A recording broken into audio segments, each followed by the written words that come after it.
فاتحہ۔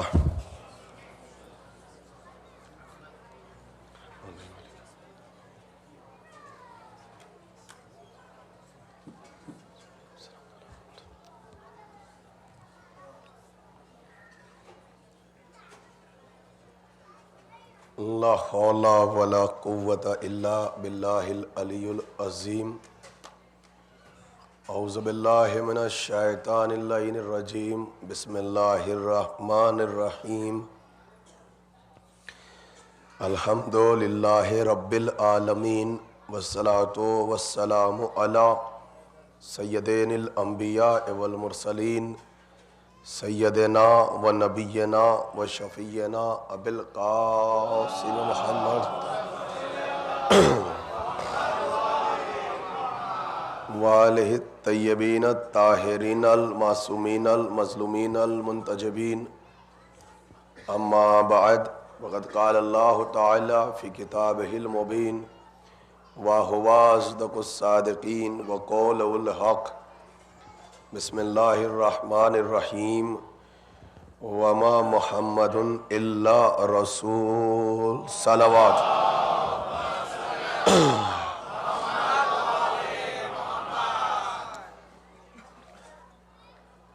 آپ حضرات مسلسل حوصلہ افزائی فرما رہے ہیں اور پابندی وقت کے ساتھ فرش عزا پر شرکت بھی فرما رہے ہیں۔ شہزادی کونین سلام اللہ علیہا دنیا اور آخرت میں ہم تمام حضرات کو اجر عظیم عطا فرمائے۔ ہمارے جو نوحہ خان ہیں، ہمارے رضا بھائی جو علیل ہیں، اللہ ان کو، اور ہم محترمہ گلشن بہن صاحبہ وہ بھی بیمار ہیں، امتیاز صاحب جو کہ علیل ہیں، اور ہماری کمیونٹی میں جو بچے اور جو بچیاں بیمار ہیں یا جو افراد بیمار ہیں، اللہ جناب قاسم علیہ السلام کے صدقے سے ان سب کو اور ہمیں شفائے کل صحت، زندگی اور تندرستی اور طول عمر عطا فرمائے۔ آپ حضرات مل کے صلوات پڑھیں، مل کے محمد وآل محمد پڑھیں۔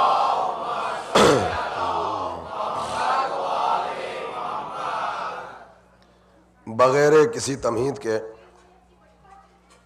میں اپنی گفتگو کا آغاز کرتا ہوں۔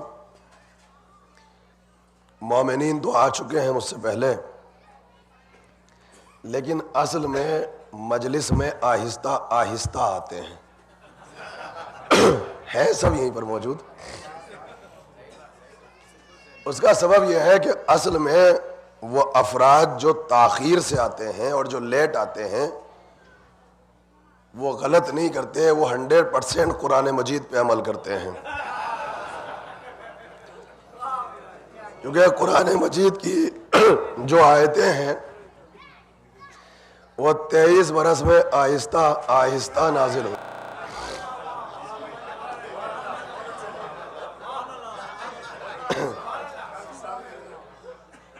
مگر جو سب سے پہلے آتے ہیں وہ کس پر عمل کرتے ہیں؟ تو کلام الہی کو اللہ نے قلب پیغمبر کو شب قدر میں نازل کیا۔ ایک صلوات پڑھیں مل کے محمد والے محمد پر۔ بس تو جو افراد شروع میں آتے ہیں وہ شب قدر پہ عمل کرتے ہیں۔ اب ہم یہاں سے اپنی گفتگو کا آغاز کرتے ہیں۔ کل کی مجلس میں میں نے جو معروضات آپ حضرات کی خدمت میں بیان کیے تھے، اس میں موضوع رسالت تک پہنچا تھا، اور یہ عجیب مسئلہ ہے کہ مجھے یہ محسوس ہو رہا ہے کہ میں موضوع رسالت کو سمیٹ نہیں پا رہا ہوں، اور ایسا لگ رہا ہے کہ موضوع بالکل نامکمل ہے۔ آپ حضرات حوصلہ افزائی فرمائیں گے، چونکہ یہاں جو وائرس پھیلا ہوا ہے اس کا اثر مجھے بھی ہے، اور وائرس سے بچانے کا جو ٹیکہ ہے وہ ذکر علی ہے۔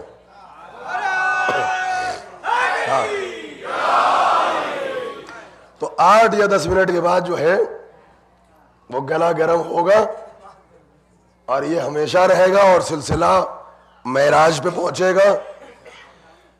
اور میں صرف یہ چاہتا ہوں کہ جس عقیدے سے میں پڑھتا ہوں کہ اس سال کا یہ عشرہ پھر اس سینٹر کی تاریخ بن جائے,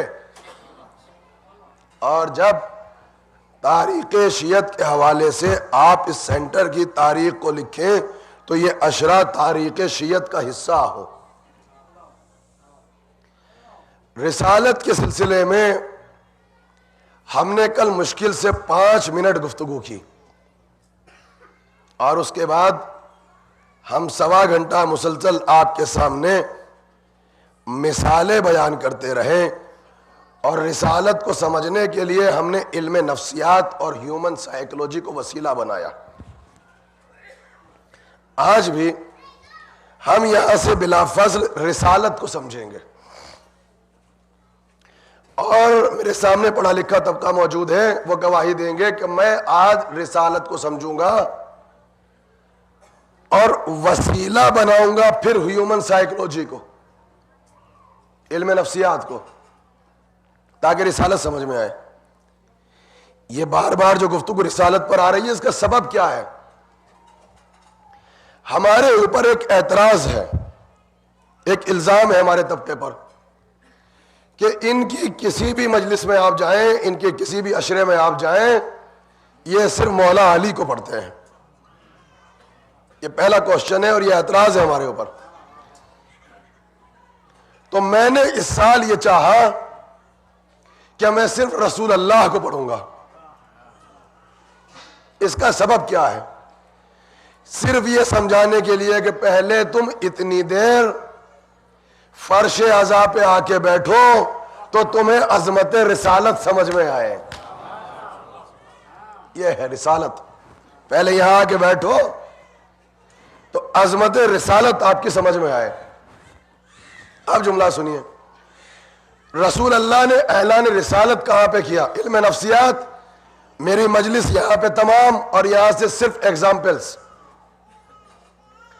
اعلان رسالت کہاں سے کیا؟ ملک کا نام ہے عرب اور شہر کا نام مکہ. اس زمانے میں 4 ملک ہیں, 4 کنٹریز ہیں. پہلا ہے گریس, جسے آپ یونان کہتے ہیں, اور یونان کا کیپٹل جہاں پر سوکریٹس نے فلسفے کی پہلی اکیڈمی بنائی تھی, اس کا نام ہے ایتھنز. گفتگو علمی ہوگی, بہت مشکل ہوگی, مگر میں آپ کے سامنے ایگزامپلز بیان کروں گا. یہ ہے یونان. دوسرا ملک جو دنیا کی سب سے بڑی امپائر ہے اس کائنات میں, کہ دنیا میں اس سے بڑی آج تک کوئی امپائر نہیں بنی, اس کا نام ہے رومن امپائر. دیکھیے ہماری آواز بھی ٹھیک ہو گئی, چونکہ وہ تو وائرس ہے. سنیے, اس کا نام ہے رومن امپائر. یہ اس وقت کی دنیا کی سب سے بڑی حکومت رومن امپائر. ایک تیسری حکومت ہے اس کائنات کی اس زمانے میں جو رومن امپائر کو ٹکر دیتی تھی, اس کا نام تھا گریٹ پرشیا. ٹھیک ہے, یہ گریٹ پرشیا ہے. یہ ہے کلچر اور ریلیجن اور زبان, یہ 3 چیزیں یاد رکھیے گا. یہ پوری ایک تھیسس ہے, اور میں آج آپ سے ایک جملہ کہوں گا. یہ سبجیکٹ وہ ہے جو یہاں کی یونیورسٹی میں پڑھایا جاتا ہے, اور اس سبجیکٹ پر کی جاتی ہے پی ایچ ڈی, تو ڈگری ملتی ہے ڈاکٹریٹ کی. فرش عزا کا کمال دیکھو کہ یہاں 10 برس کا بچہ بیٹھ کر پی ایچ ڈی کا سبجیکٹ سن رہا ہے, اور خالی سن نہیں رہا ہے, وہ سمجھ کے اٹھے گا اور نعرہ لگا کے اٹھے گا. آپ ذرا اس منبر کے عظمت اور اس کے معیار کو آپ سمجھیے گا.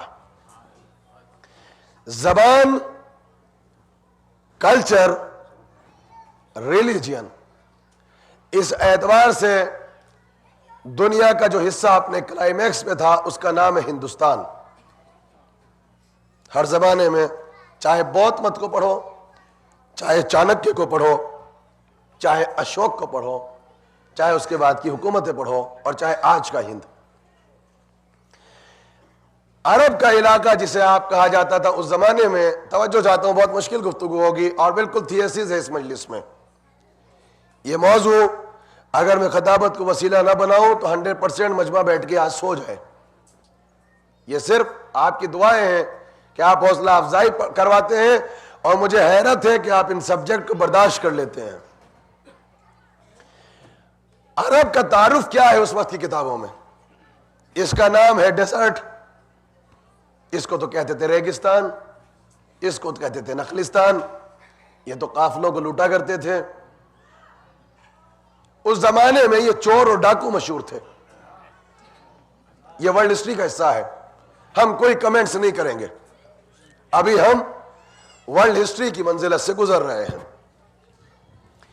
اس زمانے میں جہاں ہندوستان کی تہذیب تو کلائمیکس میں تھی، لیکن عرب کلچرل کے اعتبار سے اتنا کمزور ہو چکا تھا کہ اگر باپ مر جائے تو بیٹا سوتیلی ماں سے شادی کر لیتا تھا۔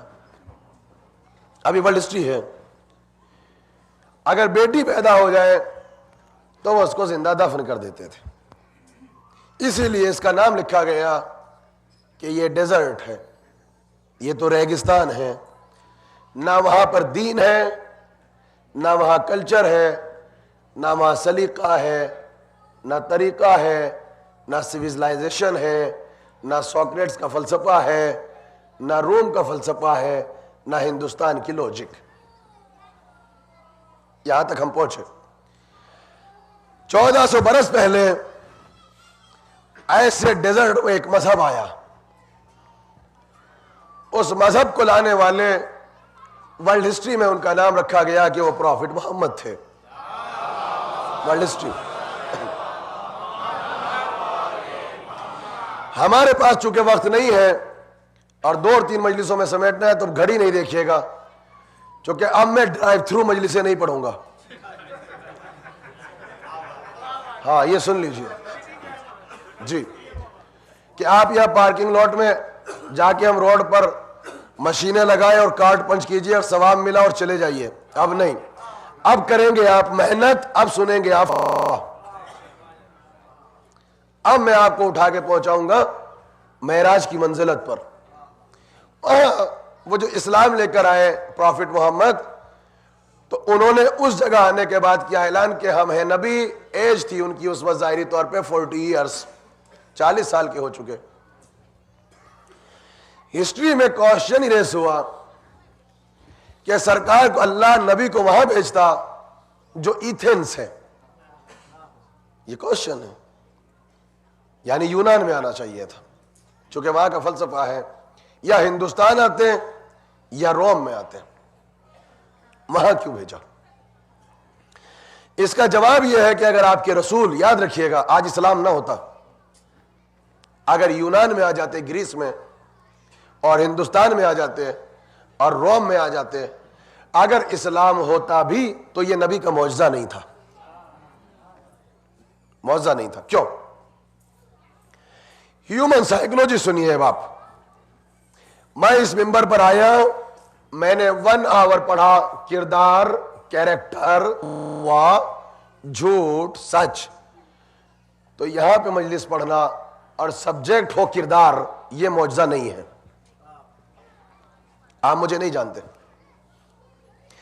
لیکن جہاں میرا بچپنا گزرا، جہاں میرا چھٹکپن گزرا، جہاں میرا لڑکپن گزرا، جہاں میری جوانی گزری، جن اسٹریٹ پہ میں کھڑا ہوا کرتا تھا، اگر آج اچانک